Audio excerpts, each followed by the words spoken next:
Dispuso Dios en su sabiduría revelarse a sí mismo y dar a conocer el misterio de su voluntad, mediante el cual los hombres, por medio de Cristo, Verbo encarnado, tienen acceso al Padre en el Espíritu Santo y se hacen consortes de la naturaleza divina. Concilio Vaticano II, Dei Verbum 2. Aquí Emilio y sean bienvenidos a Apologética para Gentiles. Los apóstoles, con su predicación, sus ejemplos, sus instituciones, transmitieron de palabra lo que habían aprendido de las obras y palabras de Cristo y lo que el Espíritu Santo les enseñó. Gente de todo el mundo, de todas las ciudades, de todos lados, que nos siguen desde Facebook, que nos siguen desde el podcast. ¿Cómo están? Qué emoción estar otro día con ustedes. ¿Qué me dicen? ¿Qué me cuentan? Lo que digan y cuenten, mándanoslo a nuestras redes sociales, porque si lo cuentan hacia el aire va a estar un poco random. Pero desde aquí les decimos que los queremos. Este día tenemos un tema bastante importante, bastante padre.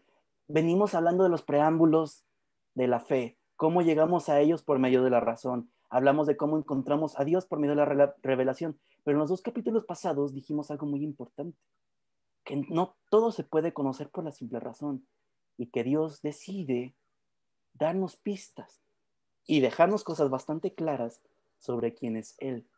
Y para eso tenemos parte del equipo estelar de Apologética para Gentiles. Primero las damas, primero la que había estado desaparecida desde hace 30 años. Madi, ¿cómo estás? Muy bien, gracias, Emilio. ¿Algo que decir a nuestra Exagerado, audiencia? no. No, pues que los extrañaba. Pero aquí estamos, de vuelta. Sí te extraño, Rafa. Madi, nosotros también te extrañamos, la verdad. Ahora sí pueden ver nuestras caras. Esto es nuevo para mí. Ah, es Podrán ver verdad. todas mis caras cuando hablo. Es ¡Rayos! verdad. Pero bueno. Y Primero las que de te toca a Emilio, ti. y las de Emilio. Sí, cómo Sí, nos pero... reímos. Y las mías. Sí, Las tuyas son de calma, excelente. Rafa. Siempre pueden ver las caras que hago cuando Emilio habla. Son lo mejor, la verdad. Nos Pero habíamos bueno, tardado. tú ya hablaste, Rafa, así que, pues tú. Hola, ¿cómo estás? Pues tú. Estoy muy bien, Emilio. Muchas gracias por preguntar. Es un gusto, como siempre, estar con la audiencia de Apologética para Gentiles y también estar con Madi y con Majo, la verdad. Siempre nos enriquece muchísimo tener diversas voces y bueno, a Madi ya un rato que no la teníamos. Majo más reciente, ¿no? Hace no tanto Sí, estuvo acá con nosotros. Creo que 2 semanas, ¿no? sí, Majo se está volviendo un miembro recurrente, parte de Apologética para Gentiles y Bien, bien otros allí, bien podcasts. allí. Tengo entendido que Majo está produciendo su propio podcast. ¿Nos quieres hablar de eso, Majo? No. No quiero. Promocionalo, ¿no quieres? Es que todavía no existe, todavía no tiene nada. Yo puedo promocionar un podcast en el que estoy haciendo participaciones frecuentes Con últimamente. Urquidi. Sí, promocionalo. ¿Sí? Sí, Sí, Bueno, vas. claro. pues ya que estamos hablando de podcast, los invito a que se suscriban a Tómatelo a la ligera. Es un podcast muy ligero, donde dos católicos discuten temas desde la perspectiva católica, aunque sean temas de política, de vida cotidiana, de doctrina también. Y tiene un formato muy peculiar, entonces allí búsquenlo. Tómatelo a la ligera. ¿Tú, Suena Madi, Suena quieres bien. hacer alguna promoción? No. Ah, Mari, perdón. Sí, sí, sí. Yo no Pues estoy. no sé, Majo y Rafa ya promocionaron. Bueno, Majo no quiso, pero Rafa Mari, ya ¿ promocionó. no tienes un podcast tú sola? No, no tengo un podcast. Emilio, lo de tener un podcast es lo de hoy. ¿Tú tienes, Emilio? Tus voice notes. Apologética para Gentiles. Deberías hacer uno como el podcast de Emilio. ¿Y de qué Donde hagas hablaría? O todas sea, tus no. voces. Nadie lo va a escuchar. Ya sé, gracias. Ay, Majo, me caes tan bien. Ah. Está bien, Está bien, entremos vas. en temas. Esta primera pregunta No me gustaría presentaste a Majo, hacérsela. pero bueno. Mándeme. Ya Ah, me no, sí. conoces. Sí la Sí, dije presentaste, ¿verdad? Majo. Majo se está volviendo recurrente. Hola, ¿cómo No, estás, tiene Majo? razón, ¿Quieres tiene hacer razón. promoción de su podcast? Sí, sí. La cosa es que habló tan poquito que no lo detecté, perdón. Bueno, si quieres puedes hablar más, Majo. No, ya. Gracias por invitarme. Eso es todo. Bien. La primera pregunta me encantaría hacérsela directamente a Rafa, que es un especialista en este tema. En este y todos los que venimos manejando en el podcast. Él dice que no, pero es rasgo suyo la humildad. A ver, ¿qué es la revelación y qué etapas tiene? Así nomás. Sí, o sea, vamos a ir desglosando persona por persona, aclarando, diciendo que son 6, pero pues ya así a grandes rasgos, ¿quiénes son esas 6 personas? Sí. Y qué es la revelación en general. Bueno, primero, ¿qué es la revelación? Es un acto interpersonal. ¿Qué? Es un acto interpersonal mediante el cual Dios, protagonista, se nos muestra, se nos da a conocer paulatinamente, progresivamente, con la finalidad de entregarse a nosotros. Por eso digo que es algo interpersonal, ¿no? Si lo ligamos con episodios anteriores, y los invitamos a que escuchen nuestros episodios anteriores, hemos venido hablando de la alianza y cómo Dios nos ha hecho para eso, y que la alianza es una relación, y es una relación de entrega mutua.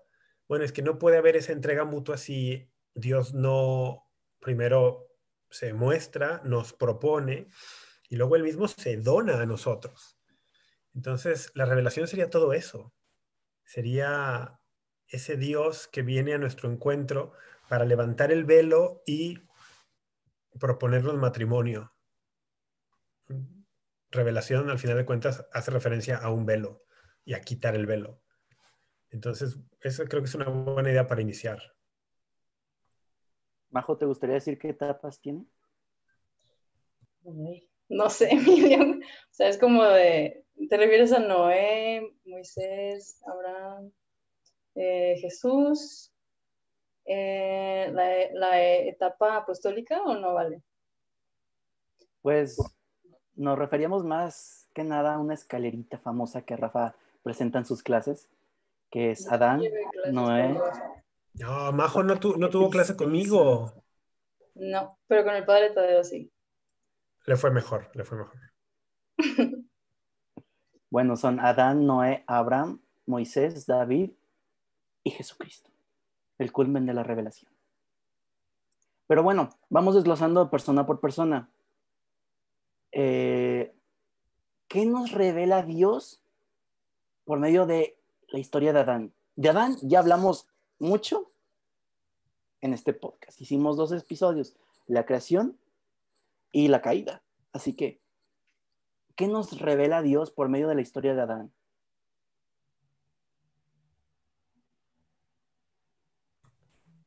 ¿Madi o yo?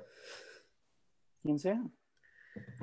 Yo aquí estoy para aprender de ustedes, 3 maestros. Es que mira, vamos a tomar esto que mencionábamos hace rato, ¿no? Dios que viene a nuestro encuentro se nos da a conocer progresivamente para llegar a un punto culminante que es la boda, ¿m? Donde hay una entrega mutua, ¿no? No podemos hablar de revelación, el padre todavía nos hacía hincapié en esto antes del programa, que no podemos hablar de revelación como simplemente Dios que da un mensaje, ¿no? Como, te vengo a dar un mensaje, y los hombres recibimos un mensaje. Ok. O sea, eso es parte de la revelación. Pero más que dar un mensaje, Dios viene a darse Él, a entregarse Él, a entregársenos. Entonces va por etapas, ¿no? Por eso a mí me gusta mucho la analogía con el matrimonio humano. El matrimonio humano, por lo menos como lo entendemos hoy, debe o lleva idealmente unas etapas previas, donde se van conociendo, se van enamorando, se van conquistando, luego ya hay un compromiso y luego ya viene la boda, ¿no? Entonces, las etapas de la revelación, cuando nosotros hablamos, vamos a referirnos a esas etapas previas al culmen. El culmen sería Jesucristo, el culmen entendido como Jesucristo y la encarnación de la segunda persona de la Trinidad y todo lo que viene a darnos y sobre todo a darse Él. Entonces, en esas etapas previas, pues tenemos que iniciar con el origen de la historia del hombre que aparece en los textos del Génesis con la historia de Adán y Eva. Y desde allí vamos viendo cómo el plan de Dios es hacer una alianza, cómo el plan de Dios es confiarle al hombre la creación y cómo Dios ha ligado el destino de la creación al destino del hombre. Y desde allí se va perfilando ya, pues que lo que Dios quiere con el hombre no es una relación amo-esclavo, sino una relación íntima, una relación padre-hijo, que con la caída se ve gravemente dañada y afectada, y que entonces, bueno, mm, pero sin embargo, bueno, no hay un pero, más bien, ya desde la historia de Adán y Eva está como la semilla y bien presentada lo que será el resto de la historia, ¿no? Y para qué hemos sido hechos. María, a ti te encanta Me complementar las gustó, ideas de Rafa. es que la analogía que hizo de cómo irte enamorando, a mí se me quedó muy grabado esto de tu clase, que la revelación no la hizo Dios así como que de repente se apareció, hola, soy Dios, aquí estoy, ¿no? O sea, sino que fue literalmente pasito a pasito, por eso ahorita mencionamos las etapas, y no nada más como para, ay, es que no entienden, pobrecitos, de que si no se los explico con peras y manzanas no van a entender, sino porque, o sea, sí, tenemos que reconocer que, como mencionabas ahorita, nuestra naturaleza caída, por lo de la caída estaba afectada, pero también porque ese sí que busca Dios de tu parte, ese sí que es el que se da en el matrimonio, es un sí que no es nada más de, ah, sí, está bien, sino que es un sí que viene desde adentro y que para eso implica cierta, pues, entendimiento y convicción. Entonces, todo este proceso de cómo Dios se nos va mostrando y ir estudiando todo esto te va diciendo mucho de cómo es Dios y de cómo nos habla y de cómo se va mostrando. Entonces, sí está, o sea, como que te hace enamorarte más de él, el ver todo lo que hizo y ha hecho a lo largo de la historia, nada más para que tú en este momento puedas conocerlo y puedas encontrarte con él.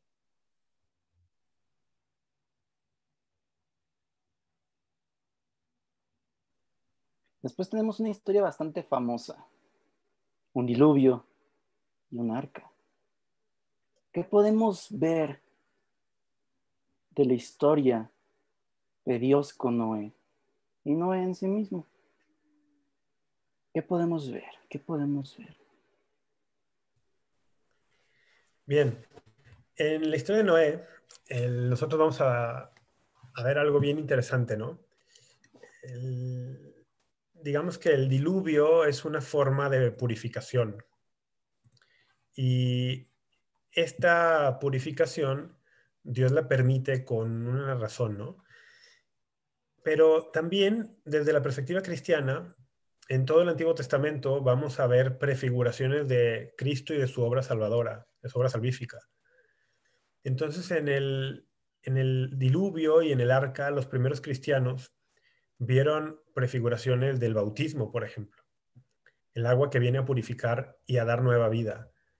En el arca vieron prefiguraciones de la iglesia, de la barca de Pedro, donde te puedes salvar aún en medio de las tormentas. Entonces, ese sería un significado de la prefiguración, ¿no? Las prefiguraciones que se harían en esa historia. Ahora, por sí mismas también tienen valor. La historia del diluvio es una historia de cómo el mal y en el mundo parece abundar, cómo el pecado parece ahogarlo todo, pero cómo con la fidelidad de unos pocos, la obediencia de unos cuantos a Dios, Dios es capaz de seguir llevando adelante sus planes. Entonces, es una historia de esperanza en medio de circunstancias que parecen muy difíciles y por lo tanto es una historia que tiene valor para todos los tiempos.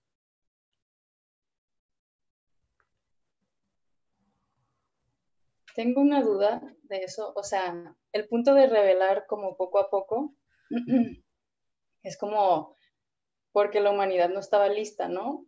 O sea, como porque Dios se ajusta a la situación nuestra, más o menos, ¿no? Pero, o sea, por qué no estaba lista en la antigüedad como para recibir todo lo que tenemos ahorita? Es una gran pregunta, Majo. Ciertamente Dios se ajusta a nosotros, va a nuestro paso, va a nuestro ritmo, pero la gran respuesta a tu pregunta es la caída de Adán y Eva, ¿sí? Podríamos entrar al terreno de la especulación, ¿no? ¿Qué hubiera pasado si no hubieran caído? Pues especularíamos. Tenemos que especular, ¿no? Sabemos que sí cayeron. Y la caída trae pues consecuencias en el intelecto, en la voluntad del hombre, en la relación con Dios, sobre todo. Entonces, la respuesta de por qué tiene que ser paulatino, progresivo, poco a poco, es la caída. ¿Sí? Digamos, el plan de Dios es revelarse desde antes de la caída. La sola creación ya es un acto de revelación. El encuentro con los primeros padres, Adán y Eva, es revelación. Dios quiere hacer esto desde el principio. Nunca fue su intención crearnos para permanecer oculto o jugar a las escondidas con nosotros a ver si lo encontramos. No, Él nos hizo para una relación, y una relación implica eso, mostrarse, entregarse. Pero Dios se tendrá que adaptar a nuestro ritmo por la caída, digamos. Oye, Rafael, ¿qué tiene que ver la historia de Noé con la familia? Con la familia, bueno, es que también podemos ver un patrón creciente en las etapas de la revelación y cómo Dios primero escoge a dos, Adán y Eva, un matrimonio. En la siguiente etapa con Noé, pues no solo escoge a Noé, sino a su esposa, a sus 3 hijos, a las esposas de los 3 hijos. Y así conforme avancemos en las etapas de la revelación, vamos a ir viendo cómo cada vez Dios va involucrando más personas para mostrarnos que hay un patrón creciente que tiene como finalidad abarcar a todos, algo universal. En ese sentido, pues el rol de la familia está allí. Ahora, no sé a qué más te referías con lo del rol de la familia en la historia de Noé. Eso, gracias. Ah, ok. Pasamos al siguiente rol, que es el Espera, de Abraham y las deja de tribus. decir una cosa más de Noé que me acordé ahorita que dijiste lo de la familia. A ver, Noé fue salvado junto con sus 3 hijos, su esposa y sus 3 hijos y las esposas de los 3 hijos. Y recibieron la encomienda de Dios de iniciar, digamos, un mundo nuevo y ser, por decirlo de alguna forma, los primeros del nuevo linaje humano. Y uno dice, wow, pues qué privilegio, pero también es una gran responsabilidad.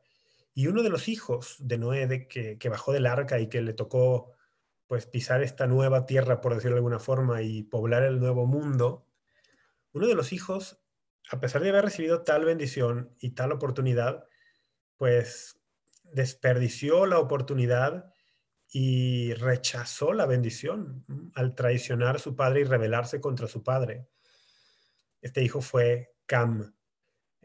Noé tuvo 3 hijos que subieron con él al arca, que fueron Sem, Jafet y Cam, o Sem, Cam y Jafet. Y Cam se rebela. Cam se revela contra su padre y, digamos, echa por la borda, para usar la metáfora de la navegación, echa por la borda todo lo que había recibido. Entonces, para hacer la analogía con el bautismo que vemos, o para seguir con la analogía del bautismo que habíamos mencionado hace un instante, nosotros católicos que hemos recibido el bautismo de forma inmerecida, es decir, hemos recibido la salvación de forma gratuita e inmerecida, tenemos que cuidarnos de no ser como Cam, de rebelarnos contra nuestro Padre y rechazar la bendición que hemos recibido. Y de alguna forma cuidarnos de no confiarnos también demasiado en, bueno, pues total, Dios es bueno, ya me dio el bautismo, ya estoy salvado. Es una llamada de atención para todos los creyentes de todos los tiempos, de que si bien la salvación es gratuita e inmerecida, también tenemos la responsabilidad de custodiarla. sí me llegaron al cuadro, Rafa, gracias. Bueno, pasamos con Abraham. Esta es la escalera donde llama a todas las tribus. ¿Quieres comentar al respecto? Abraham será un punto clave en la historia de la salvación, un punto clave, ¿no?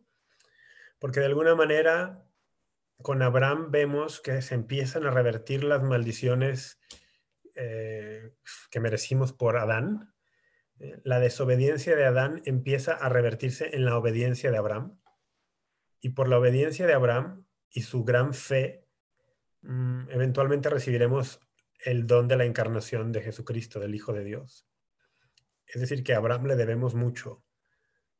No por nada la fe de la Iglesia lo exalta como le llama nuestro Padre en la fe. Y es que además la historia de Abraham sintetiza y al mismo tiempo señala pues todo lo que es la historia de la salvación. Está ya contenida en la promesa de Dios a Abraham, la promesa de Jesucristo. En Génesis capítulo 22 hay bueno, no lo podemos desmenuzar ahora, ¿no? Pero Abraham está dispuesto a ofrecer incluso a su hijo Isaac en sacrificio con tal de ser obediente a Dios. Dios le detiene la mano en el último minuto y por premio a esta voluntad de Abraham de entregarlo todo, Dios le jura y le dice que por medio de su linaje se bendecirán todas las naciones de la tierra. El Nuevo Testamento retomará esta idea desde el versículo primero del capítulo primero del primer libro del Nuevo Testamento, que es en Mateo. En Mateo 1:1 se nos dice que Jesucristo es el hijo de Abraham. Se está anunciando el juramento hecho por Dios a Abraham se ha cumplido. Entonces, Jesucristo es la promesa anunciada a la fidelidad de Abraham. Y por eso digo que es importantísimo en la historia, no solo que meternos a los detalles de la historia de Abraham son episodios completos. ¿Hay algo que quieran decir ustedes, niñas? ¿Algo que les quieras preguntar tú, Rafa? Pues no sé, es que, por ejemplo, a mí esto de la historia bíblica, que a veces parece muy abstracta, ¿no? Y muy lejana y muy, como muy mítica o muy alejada de nuestra realidad. Siempre es importante para nosotros que somos creyentes tratar de buscarle aplicaciones a nuestra vida, ¿no? Entonces yo les quisiera preguntar a los tres, a lo mejor empezando por ti, Emilio, ya que mencioné la historia de Isaac, que ustedes a grandes rasgos la conocen, donde donde Dios le pide a Abraham, oye, Abraham, toma a tu hijo, a tu único, a Isaac, a lo que más quieres, y ofrécemelo en sacrificio. Yo les preguntaría a ustedes, ¿no? ¿Cuál es ese Isaac en tu vida? ¿Qué es aquello que a lo mejor es muy preciado para ti y Dios te pide que se lo sacrifiques, que se lo entregues? Puede ser una persona, puede ser una situación, puede ser un anhelo, puede ser un mal anhelo, eh, puede ser algo importante pero fuera de tu control y Dios te pide que se lo dejes en sus manos. No sé, puede tomar muchas formas, ¿no? Pero esto es un ejercicio interesante, siempre tratar de buscar la aplicación a la vida concreta y cotidiana de los pasajes de la Escritura. Porque de lo contrario, corremos el riesgo de que la Escritura no esté viva y no nos diga nada. Entonces, no sé, Emilio, ¿cuál sería tu Isaac? ¿Cuál sería tu Isaac en este punto de tu vida? Es muy sencillo. Primero es muy chistoso que me preguntes así, ya que uno de mis mejores amigos se llama Isaac. Así que es como, vaya, qué conflicto. Pero bueno. No, a él no lo sacrifiques. Ay, vaya. Ni modo. Quería Sí, sacrificarlo. aquí está, no te quedas. Sí, está bien. Sí. Ah, sí, tú sí lo conoces, Mari. Sí. Sí, sí, sí. Tú también, Rafa, le diste clase. ¿Por qué se dibujó su nombre aquí en la frente cuando no tenía azul? Sí, ¿cómo olvidar eso? Sí, yo sé. El mío es muy sencillo. Control. Explícanos un poco más. Soy una ¿De la persona... tele o qué? No. Soy una persona que tiene que tener absolutamente todo bajo control. Todo estructurado, todo controlado. Poco a poco me he venido dando cuenta que la vida no puede funcionar así. Y saber que se lo entrego a Dios es como más frutos he tenido en eso. El dárselo a Él y orarle a Él y decirle, ¿sabes qué? Hazme paro. Obviamente no con esas palabras, pero es como más frutos he visto. Ayer platicando con un amigo en la noche, es como, o sea, yo estaba en un mental breakdown y me dijo, o sea, si te das cuenta cómo llegaste a esa situación y cómo saliste de ella, ¿por qué fue yo? Porque había rezado mucho. ¿Y por qué estás en esta situación? Porque no he rezado mucho. y he querido mantener todo en estructura bajo un control. Es como, vaya, creo que mi Isaac es un control. Es algo que Dios te pide que se lo entregues. Totalmente, que me cuesta un mundo de trabajo. Ok. A ver, Majo. No sé, está bien complicada tu pregunta, pero, o sea, creo que el mío serían dos cosas. O sea, uno de que si es una persona, creo que sería mi hermano. Me costaría mucho sacrificar a mi hermano. No sé, es que él es mi hermanito, es el bebé. Pero hay que aclararlo, Majo. No se trata de sacrificar así, Sí. tipo los antiguos cananeos, ¿no? De aventarlo a una fogata, a una pira de fuego. No, no. Sino como entregar, ¿no? A alguien. Pero bueno, a ver, sigue, te Bueno, interrumpí. ese es como el más tangible, pues, o sea, más parecido a la historia de Isaac. Pero lo otro, pues, no sé si vale, pero creo que, o sea, de que mi propia vida, o sea, es que sí, de que las historias de los mártires y del martirio me impactan muchísimo, porque, no sé, pienso que cómo le hacen para entregar su vida. Y sí, o sea, también como el miedo a la muerte, o sea, creo que es difícil y entregar tu vida me costaría, creo que a todos, pero sí. Muy bien. Mademoiselle. Ay, no.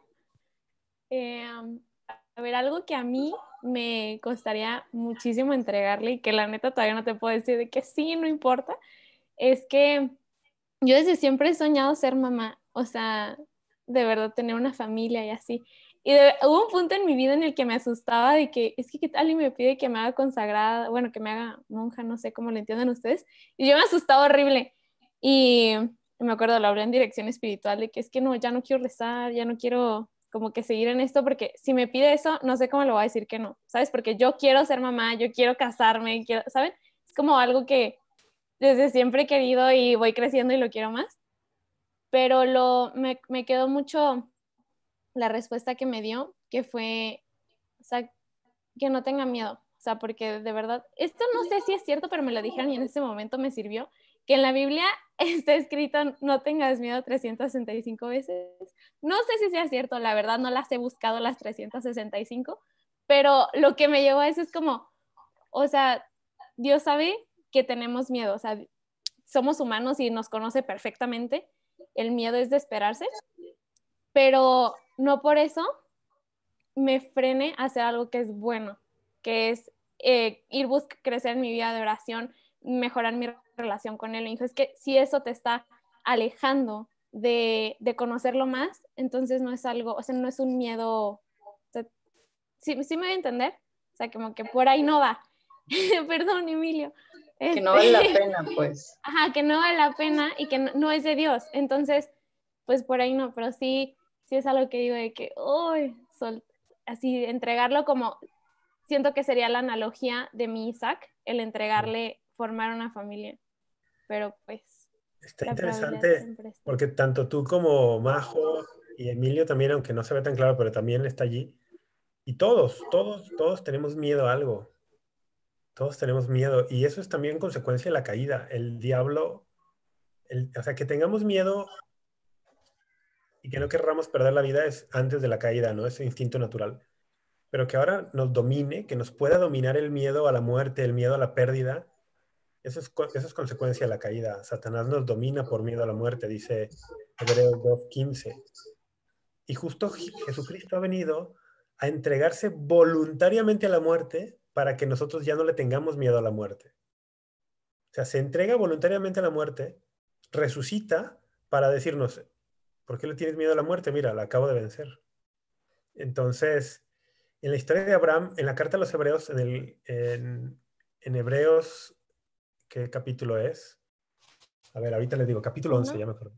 En Hebreos capítulo 11, cuando se elogia a los patriarcas antiguos, cuando llega el turno de Abraham, se le elogia por la fe que tuvo y dice, tenía fe en que Dios podía incluso resucitar a los muertos. Dice, ¿por qué estuvo dispuesto a entregar a su hijo, la vida de su hijo? Porque tenía fe que si Dios se lo pedía, Dios podía incluso resucitarlo. es decir, una fe que va más allá de la muerte. Ese es el tipo de fe que distingue la fe cristiana. La fe que confía en Dios y que no le tiene miedo a la muerte y que no se deja dominar por el miedo. Por eso, pues ven, si se fijan cómo la historia de Abraham es importantísima. La historia de Abraham es crucial para entender a Cristo. Y Cristo es el culmen de la revelación. Entonces, si queremos entender a Cristo, tenemos que conocer la historia de Abraham.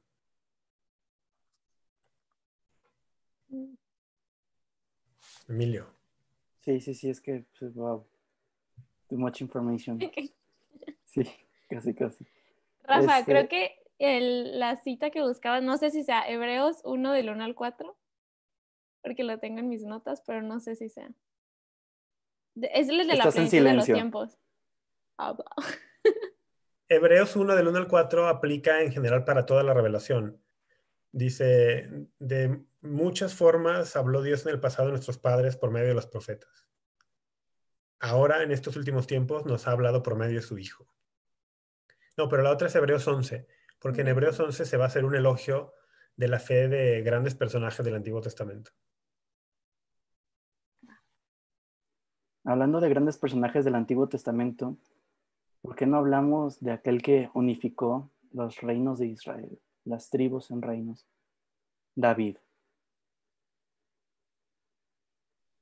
¿Y Moisés? ¿Me salté a Moisés? Sí, me salté a Moisés Moisés, no ¿verdad? importa. Sí, ya sé, sí es cierto. Pobre Oh my God. Moisés, pobre Moisés, te lo acabas de saltar y por eso vas a tener 40 años de éxodo. No, es verdad, no lo puse en las preguntas. ¿Qué me pasó? Bueno, no importa. Hablemos del liberador, de aquel que dividió el mar en dos, que tiene Moisés. muchas películas. En una de ellas sale Christian Bale, como él, Ah, Moisés. cierto. Bueno, en este caminar hemos visto cómo empieza con Adán y Eva, que son un matrimonio. Noé, su esposa, sus hijos, que son ya una familia más grande.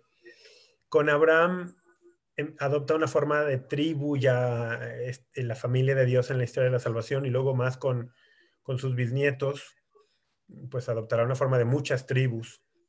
Y con Moisés damos un salto también muy importante porque ahora va a adoptar, el pueblo de Dios va a adoptar la forma de una nación. Esas tribus que crecieron durante 400 años en Egipto, salen de Egipto, enfrentan una prueba durísima, 40 años en el desierto, y llegan a una tierra prometida, por cierto, a Abraham. Dios había prometido a Abraham la tierra. Es que hablar de Abraham es muchísimo, ¿no? Dios le hizo a Abraham 3 promesas, una de ellas tenía que ver con una tierra. Bajo el liderazgo de Moisés, el pueblo se dirige a esa tierra muchos años después de Abraham y empezará a conformarse ya una nación. Las 12 tribus unidas, unificadas, conformarán la nación de Israel.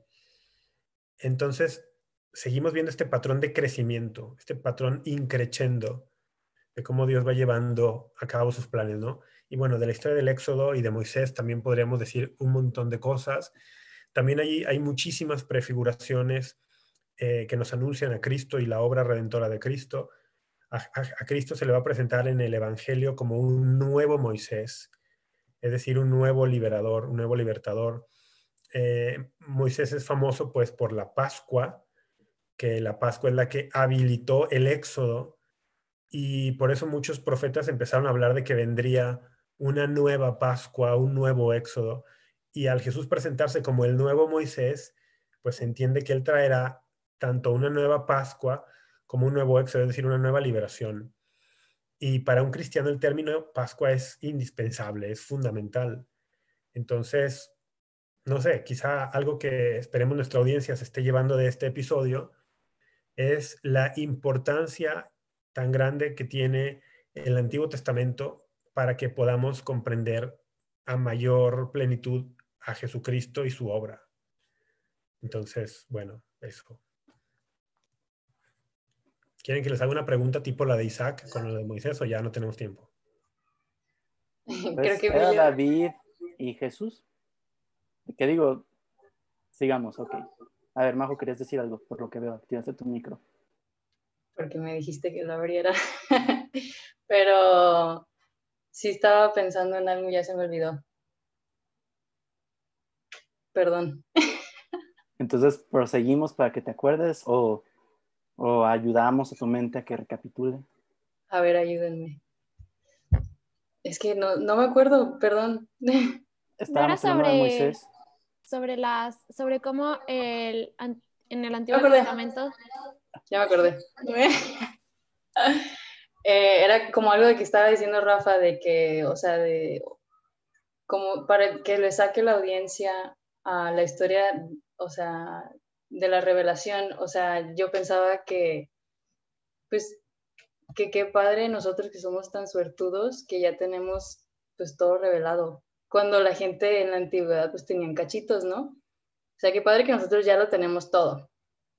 Y también pienso de que es que no me imagino cómo ha de haber sido ser creyente, o sea, ser judío, porque no eran católicos, iba a decir católicos, pero pues no existían los católicos. Pero qué raro ser judío en esos tiempos, de que no vas a misa, no comulgas, no tienes el Espíritu Santo, o sea, qué extraño. ¿Cómo habrá sido la espiritualidad antes? Se me hace muy raro pensar en eso. Es una buena pregunta porque a veces damos por sentado lo que ya tenemos nosotros, ¿no? Mira, te doy una idea que a mí se me hace muy poderosa. Dios se reveló verdaderamente al pueblo de Israel y fue formando justamente a este pueblo, ¿no? Incluso antes de que existiera Israel, Dios ya se está revelando a Adán, a Noé, y con Abraham inicia ya, digamos, de forma más específica, más formal, el pueblo, ¿no? Pero ellos tenían una revelación verdadera y tenían una religión verdadera. Vemos cómo practican esta religión ya desde el tiempo de los años en el desierto y luego ya cuando entran en la tierra prometida y se establecen y todavía más ya cuando construyen el templo, etcétera. Una religión con un sistema de rituales muy detallado, ¿no?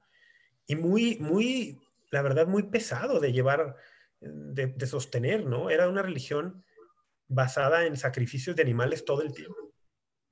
Todos los días, múltiples veces al día, además de las fiestas especiales, había que ofrecer constantemente sacrificios que tenían poca eficacia para aumentar la relación o mejorar la relación del pueblo con Dios y que sobre todo no tenían el efecto de la gracia que hoy nosotros recibimos en los sacramentos. Y nosotros con los sacramentos recibimos una gracia santificante infinitamente más eficaz que la que recibían en los ritos los judíos.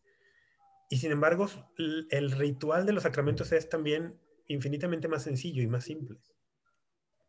Entonces, para nosotros eso es una bendición, pero se puede convertir también en una maldición. ¿Por qué? Porque al verlo tan simple y tan accesible podemos darlo por sentado y no valorarlo lo suficiente. Y hay que aprender a decir, mira, antes eran unos rituales súper complicados y poco eficaces. Ahora, por el poder de la sangre de Cristo, son rituales muy sencillos y súper eficaces. Entonces, bueno, no sé. Mira, te voy a ver para que me digas qué piensas de lo que acabo de... Sí, o sea, como los hijos chiqueados que los papás les dan todo y no se dan cuenta de lo que tienen. A comparación de un hijo que, pues, no sé, es de familia más humilde, batalla para tener las cosas y lo valora más, ¿no? Puede ser, sí. Sí, sí. ¿Cómo ves, Maddie?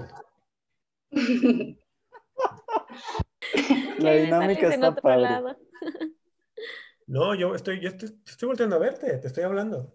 A mí sí me sale que le estaba hablando a Maddie cuando hace eso, pero cuando volteas hacia arriba sí me estás hablando a mí.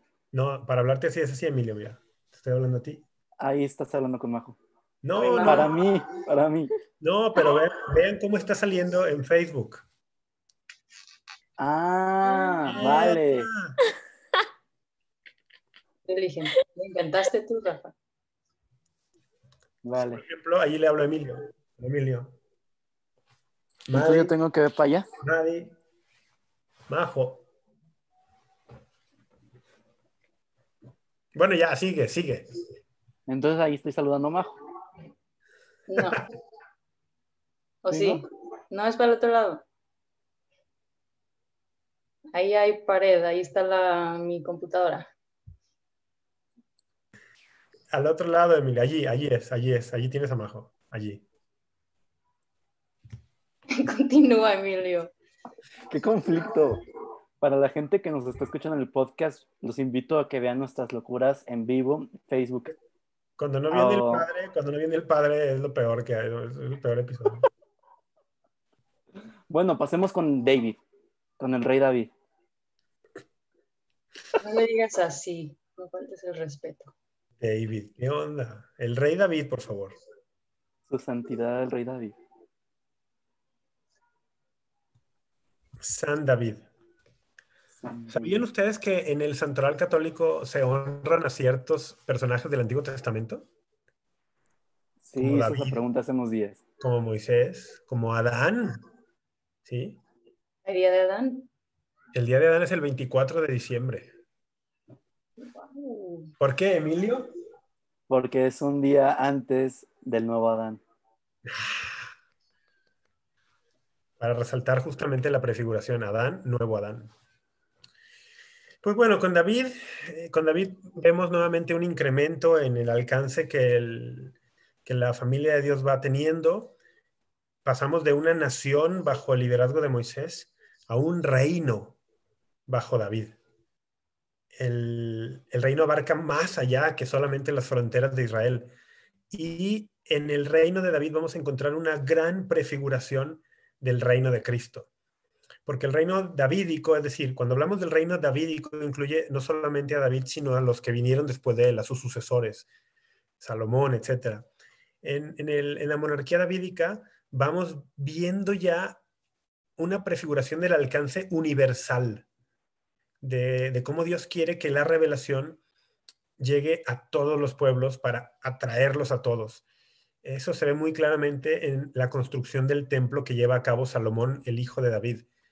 El templo era para darle culto a Yahvé, el Dios de los judíos, el Dios de los israelitas propiamente, pero tenía un espacio para que los no israelitas también le dieran culto a ese mismo Dios, el llamado atrio de los gentiles. ¿Sí? A lo mejor nunca lo habíamos dicho, pero la palabra que da nombre a este podcast, apologética para gentiles, pues es un juego de palabras muy interesante allí, ¿no? Porque en la historia bíblica los gentiles son aquellos que no son judíos. Y luego en el castellano de uso actual, la palabra gentil también puede tener una acepción así como de alguien que es bien educado, alguien que tiene buenas maneras, buenos modos. Entonces podemos jugar con eso, ¿no? Apologética para gentiles. Pues bueno, en el reino davídico, en la monarquía davídica, ya, Emilio, ya, calma, calma. En la monarquía davídica, vamos viendo cómo el plan es que esto llegue a todos, que todos los pueblos de la tierra puedan conocer al verdadero Dios, que justo para eso habían sido elegidos y por eso era el pueblo elegido. ¿Para qué? Para dar a conocer a todos los demás pueblos al Dios verdadero. Y vemos ya algunos anticipos de eso en el reino davídico. Entonces, será importantísimo. A David Dios también le hará un juramento de alianza, como se lo hizo a Moisés, como se lo hizo a Abraham. Y a David Dios le hace un juramento muy específico y le dice, tu hijo será mi hijo, tu hijo se sentará en tu trono eternamente, tu trono permanecerá por siempre. Y eso va a tener mucho sentido cuando nosotros escuchemos las palabras del arcángel Gabriel a la Santísima Virgen María en lo que llamamos el pasaje de la Anunciación en Lucas capítulo 1. El arcángel le dice a María Santísima, él recibirá el trono de David, su padre. Se está cumpliendo aquel juramento que Dios había hecho a David. Han transcurrido 1000 años, ciertamente, pero Jesucristo viene como el Hijo de Dios, que al hacerse hombre es también hijo de David, y va a restaurar justamente esa monarquía y ese reino, que lo vamos a escuchar todo el tiempo. Cuando Jesús hable del reino, tenemos que, oye, ¿a qué se refiere? Hay que entender qué fue el reino davídico y todo lo que incluyó para entender mejor a qué se refiere Jesús cuando habla del reino. Pero va hablándonos ya del carácter universal del plan de Dios. Porque Dios quiere, como dice San Pablo en la primera de Timoteo 2:4, Dios quiere que todos los hombres se salven y lleguen al conocimiento pleno de la verdad. Tengo una pregunta. ¿Cómo le haces para aprenderte tantos versículos? No son muchos, son pocos. que se usan frecuentemente. Ahora, pues, todo el mundo puede aprender versículos bíblicos como puedes aprender cualquier otra cosa. Los lees, los meditas, los utilizas. Yo sé, pero es que cada programa sueltas 1000 y 1000 y es como, vaya, biblioteca Rafa. Pues no, considera que tengo muchos años haciendo esto. Como Modesto. las canciones, que te las memorizas porque las cantas. Ah, exacto, porque los usas, ¿no? Entonces pasemos al culmen de la revelación, a lo máximo que Dios nos mostró que es Dios mismo, nuestro Señor Jesucristo. Rafa, sé que quieres comentar algo al respecto. Yo quiero preguntarles a ustedes más bien primero, ¿por qué los cristianos decimos que Jesucristo es el culmen de la revelación? ¿Por qué no esperar una revelación mayor todavía después que Él? ¿Por qué? Si Dios se revela a sí mismo, ¿qué más puedes esperar? Pero no se ha revelado ya desde Adán, no ha venido revelándose en Moisés, en David. ¿Pero Dios mismo hecho hombre? No. Ok. ¿Qué más puedes esperar si Dios, el infinito, se vuelve finito para nosotros? Es una respuesta parcialmente correcta. El, ¿Por qué es el culmen? ¿Y por qué lo anterior son etapas previas y no definitivas? Bueno, porque Él es aquel que los anteriores habían anunciado. Él es aquel que desde Adán en el protoevangelio de Génesis 3:15 se estaba esperando y había sido anunciado. Entonces es el que llega después de haber sido anunciado, es el que se estaba esperando. Ya no hay que esperar otro más. Y bueno, obviamente lo que tú dijiste es verdad también.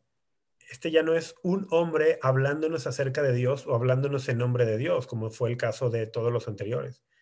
Este hombre es Dios hecho hombre hablándonos. Esta es la radical novedad de la propuesta cristiana. El Dios infinito se ha hecho hombre, se ha encarnado. Esto es lo distintivo, dice el catecismo. El signo distintivo de la fe cristiana es la fe en la encarnación. Si no creemos eso, no somos cristianos. Aunque vayamos a misa, ¿eh?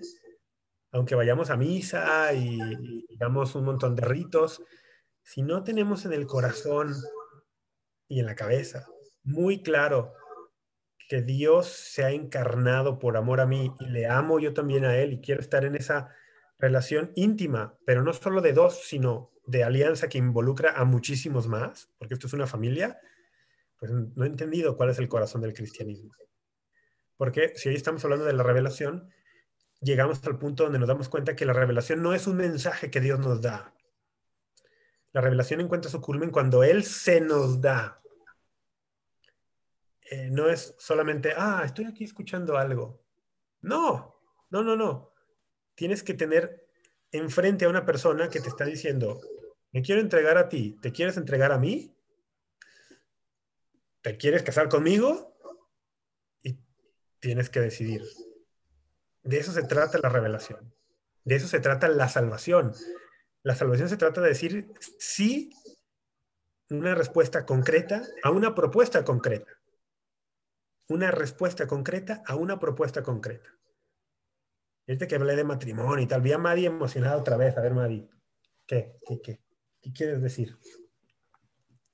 No, o sea, así como vimos que Dios hizo alguien tiene se escucha eco, pero así como vimos que Dios se entrega pues, a los diferentes personajes, aquí en concreto podemos hablar de Abraham, y que Abraham se entrega a Dios, o sea, podemos decir, oye, pero Abraham no era alguien perfecto, o sea, como que él que al caso, ¿sabes? Como, no es, para empezar, no es una persona humana, pero aparte no es así como que todo lo haya hecho bien en la vida. A lo que voy con mi punto es que esta entrega no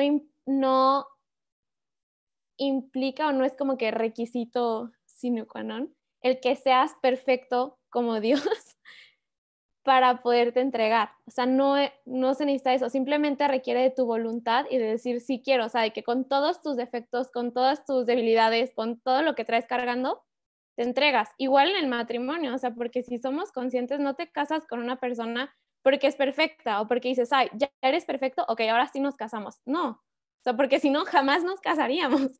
Entonces, ese era lo que se me vino. Muy bien, Madi, muy bien. Majo, tú también te vi como, sí, que querías ya prender tu micrófono. A ver, a ver. Sí, es que, o sea, todo ha sido revelado, ¿no? Con Jesús, pero como que se siente incompleto, ¿no? O sea, seguimos aquí. O sea, me refiero a, si todo fue revelado con Jesús y esa era como la plenitud de los tiempos, ¿por qué nos acabó todo ahí? ¿No? Ay, ay, ay, qué interesante cuestión. Es una gran pregunta, ¿no? ¿Ahora es pregunta o estás queriendo desarrollar un punto? No es pregunta, no tengo respuesta. Qué gran pregunta, ¿no? Dice, oye, si Jesús es la plenitud, si es el culmen de la revelación, ¿por qué tiene que haber algo después, no? Y esto es parte del misterio en el plan de Dios, que cuando Dios se hace hombre, a ver, tenemos que hablar de otra parte de la revelación que es Jesús se hace hombre, se entrega en la cruz y luego con su resurrección, pero no solo con su resurrección, sino también con su ascensión al cielo y el enviar el Espíritu Santo, es parte de este culmen de la revelación, ¿no? El Espíritu Santo, al final de cuentas, también es el que a los apóstoles, en primer lugar, les confirma en la plenitud de la verdad que han recibido de Cristo y además les enseña cosas nuevas. El Señor les había dicho, tengo mucho que enseñarles, pero no lo pueden recibir ahora. Pero cuando venga el Espíritu de la verdad, Él sí que les revelará todo. Entonces, el acontecimiento de la encarnación implica también la venida del Espíritu Santo, que es otra de las personas divinas. Ahora, ¿por qué Dios querría que continuara la historia después de eso y que continuara la historia y que se llevara este mensaje sin estar ya Él aquí en forma física? Es algo que yo me he preguntado muchas veces. Vamos, ¿por qué no se quedó Jesús en la tierra para acompañar en persona la evangelización? Cuando mandó a Pedro y a los demás vayan por todo el mundo, ¿por qué no fue Él con ellos? ¿Y por qué no se pasaba, qué sé yo, unos 3, 4 meses con Pedro, otros 3, 4 meses con Andrés, otros 3, 4 meses con Juan? Y luego pues ya ellos iban a morir, pero Jesús como ya está resucitado, ya no se muere, y luego se pasa unos cuantos meses o años con San Ignacio de Antioquía y luego otros un par de añitos con San Agustín, y así y Jesús siempre está allí en la historia, porque ¿qué le costaba quedarse de esa manera, no? Ahora es que sí se quedó, sí está con nosotros en la Eucaristía, en los sacramentos, en la oración, en las obras de caridad. En la presencia de Cristo es verdadera. Él dice, yo estoy con ustedes todos los días. Pero es un misterio por qué ha decidido dejar en nuestras manos esta obra cuando somos humanos pecadores y cuando parecer sería más fácil que Él estuviera. Entonces son un montón de preguntas allí que no necesariamente tienen respuesta definitiva. A mí solamente se me ocurre decir, porque Dios confía en nosotros y porque quiere que nosotros participemos como protagonistas de esta obra. Él quiere que su presencia sea sentida y vivida en el mundo por medio de nosotros. Nosotros somos los responsables hoy de que el que no conoce a Cristo lo conozca por medio de nosotros, pero no solo de nuestra palabra. Como hemos dicho que la revelación no es únicamente un mensaje, sino que es una persona que se nos da. Bueno, pues todos los que no conocen a Cristo hoy, no es suficiente con que nosotros les demos un mensaje. No basta. Tenemos que nosotros darnos, entregarnos a ellos para que estas personas reciban la revelación. También, o sea, no hubiéramos existido nosotros, ¿no? Y como que, pues Dios, pues quería que existiéramos, puede ser, ¿no? Definitivamente. Dios quería que existiéramos y quería que jugáramos un rol activo en esta historia.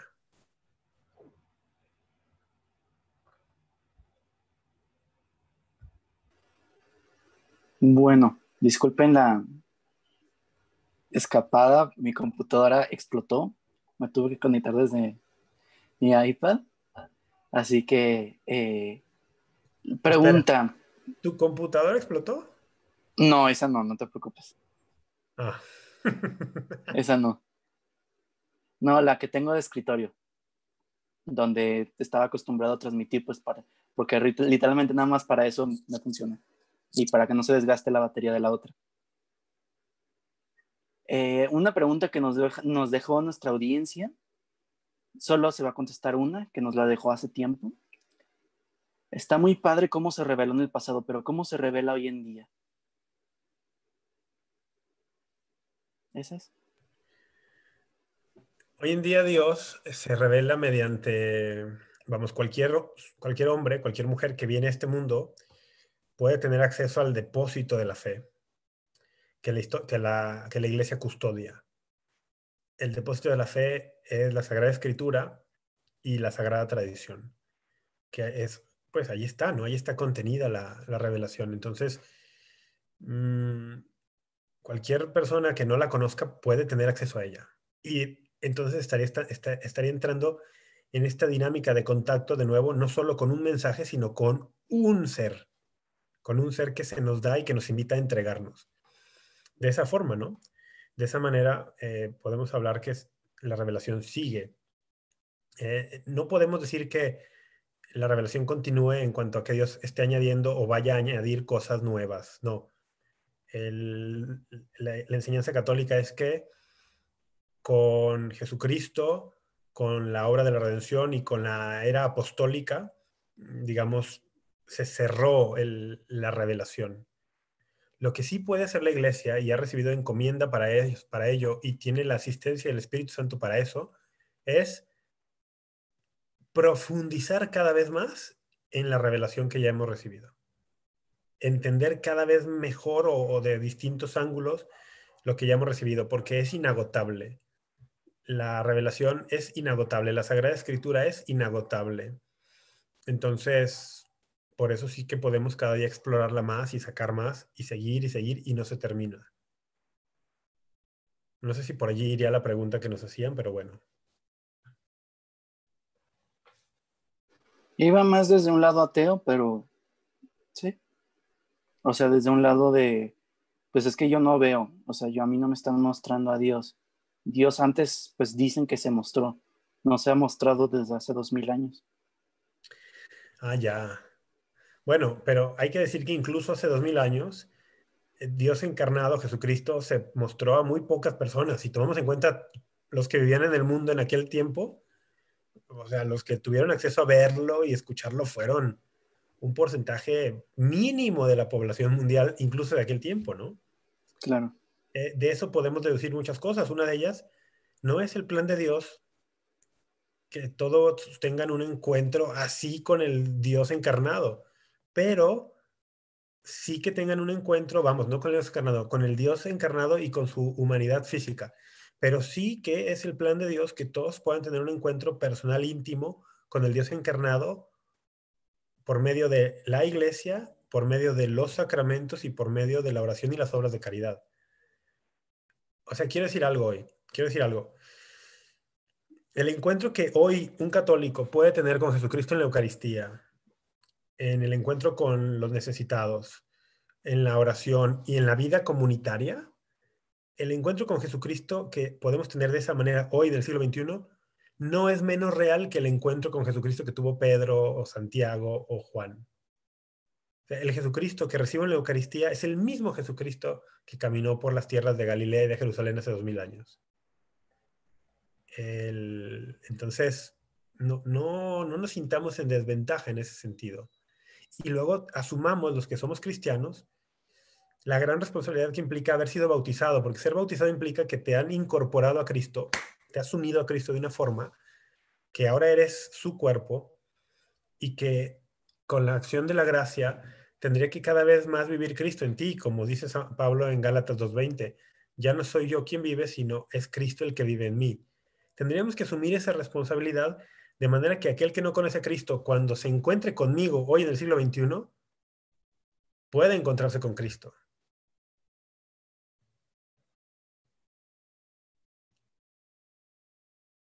La pregunta sería... ¿Algo que les gustaría agregar para cerrar? Sí, yo quisiera preguntarles. A ver. Emilio, cuando las personas se encuentran contigo, ¿se encuentran con Emilio o se encuentran con Cristo? Depende. ¿Y qué tendrías que hacer tú para que cada vez se encuentren más con Cristo y menos con Emilio? Y el verdadero, y sabiendo que el verdadero Emilio, el Emilio en el plan de Dios, es el que se parece más a Cristo. Y lo mismo para Majo y para Madi, ¿no? Cuando se encuentran conmigo, ¿con quién se encuentran? ¿Con Cristo o con el diablo? No es tan radical, sino, pero sí hay que agarrar conciencia, sí hay que ir creciendo en esta conciencia. La encarnación sucedió hace 2000 años, sí, pero la iglesia es la extensión en la historia de la encarnación de Cristo. Cristo sigue presente en el mundo hoy, en su iglesia, y su iglesia somos nosotros.